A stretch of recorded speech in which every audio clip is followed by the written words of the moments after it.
আসসালামু আলাইকুম। আপনারা সবাই কেমন আছেন? ভালো আছেন? আমরা ভালো আছি আলহামদুলিল্লাহ। তো আজকের রেসিপি দেখেন, কত বড় মাছ, রুই মাছ। এখান থেকে কিছুটা রুই মাছ ভাজবো, ভুনা করুন পেস্ট টমেটো দিয়া। আর যদি ডিম হয় তাহলে তো ডিমের বড়াটা বানাবো, রান্না করবো কিরকম দেখেন। আর সাথেই দেখেন কত সুন্দর বট আনছি, এই বট ভুনা করবো। গরুর বট দেখছেন কত মোটা। আমাদের রান্নাঘরের নাম টু সিস্টার কুকিং হাউস। আপনারা দেখবেন, অন্যরা দেখার সুযোগ করে দিবেন।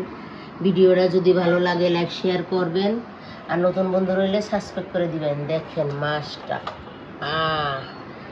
সেই একদম তাজা।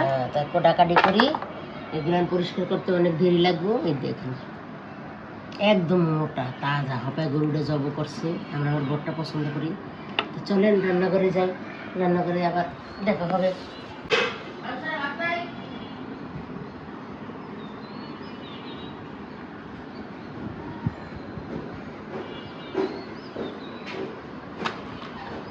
জায়গা যায় না।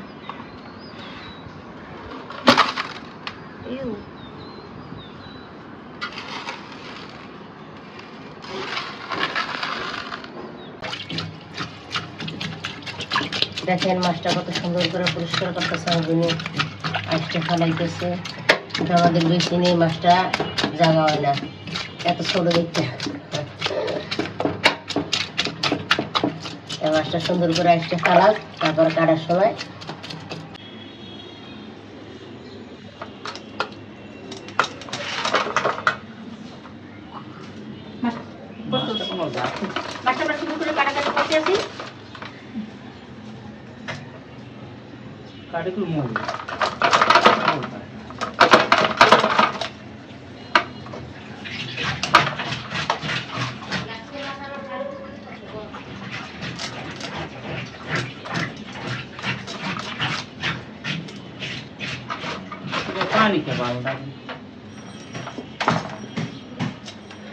মাছটাকে এনতে কোল কাটি লও, এনতে কোল কাটি লও, এরপর ওটি কাটবা নেই। আস্তে আস্তে করো, সিজে মা হয় সব।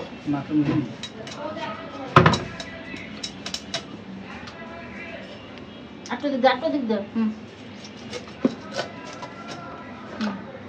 মাছটাকে দাও দাও, এমনি দাও দাও দাও, কোল কাটি লও।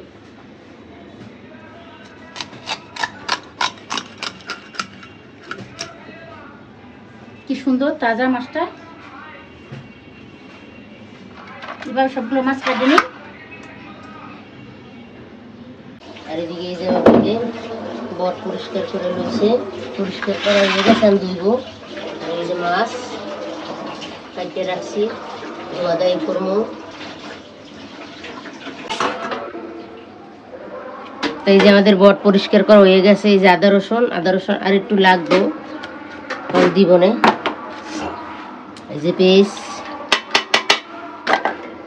এখানে জিরা মরিচ বাটা,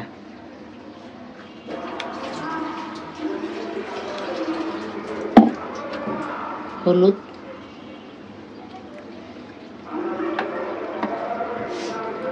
তেল ঢালি দে, তেল আর লবণ দাও, অল্প দিও, বুঝছি আর না তেল উঠবো।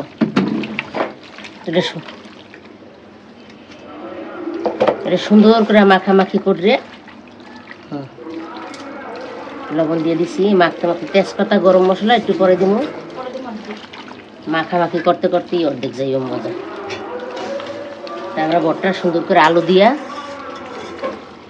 রান্না করবো। একবার তো বোনা খাইলাম, এবার খাবো বট ঝোল। হয়ে গেছে শেষ। আমাদের এই যে বটটা মাখামাখি করে কিছুক্ষণ রেখে বসিয়ে দিলাম। এলাচ, দারচিনি, তেজপাতা আমরা ঢাকা দিয়ে রেখে দিই। থাক, ওই যে আমাদের বট সুন্দর করে কষানো হয়ে গেছে। একটু জল দিবি, কিন্তু গরম পানি দিছি, আমি জল দিয়ে দেবো। একদম সুন্দর করে করছি, গুললেও গেছে।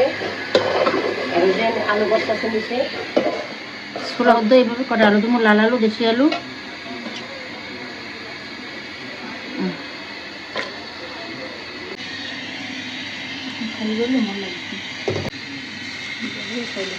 মাছগুলো খুব সুন্দর করে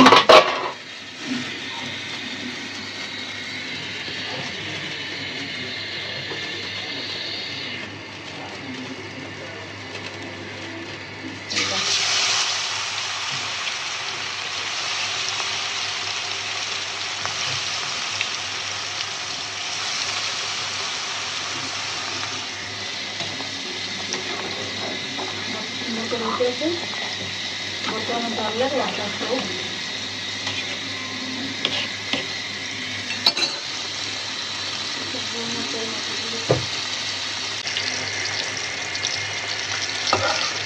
এই মতো খুব সুন্দর করে মশলা করে রাখবো আর কি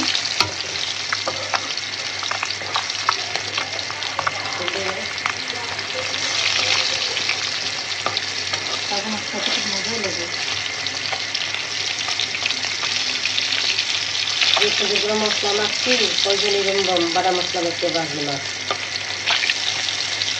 এই মাছটা খাইতে খুবই স্বাদ খুবই মজা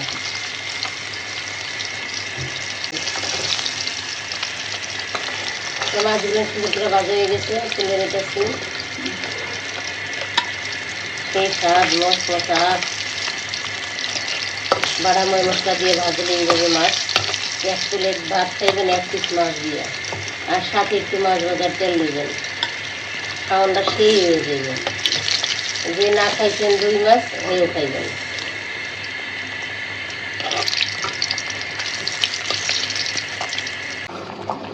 আমাদের এই বটটা হয়ে গেছে একটু করে নামাই নেব জিরার গুঁড়া দিয়া খুব সুন্দরভাবে হয়েছে টেস্ট করে দেখি কি অবস্থা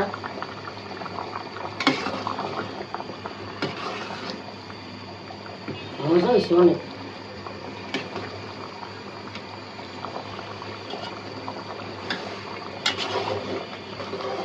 হয়ে গেছে জিরা দিয়ে নামাইলাম আমাদের এই যে দেখেন বট সুন্দর করে মাখা জোখা করে রান্না করছি এই দেশি আলু দিয়া আলু শুল্কা সহ কীভাবে রান্নলাম কীভাবে শাক করলাম সবই তো আপনাকে দেখাইলাম আর সাথে এই যে রুই মাছ কাটছিলাম রুই মাছ ভাজা রুই মাছ ভাজি সুন্দর করে ময় মশলা দিয়া আর সাথে বট রান্না করছি তো আমাদের রেসিপিটা কেমন হয়েছে আশা করি আপনাদের কাছে ভালো লাগবে ভালো লাগলে লাইক শেয়ার করবেন আমাদের পাশে এতক্ষণ থাকার জন্য অনেক অনেক ধন্যবাদ এভাবেই আমাদের পাশে থাকবেন তাই যে পর্যন্ত আল্লাহ হাফেজ আবার দেখা হবে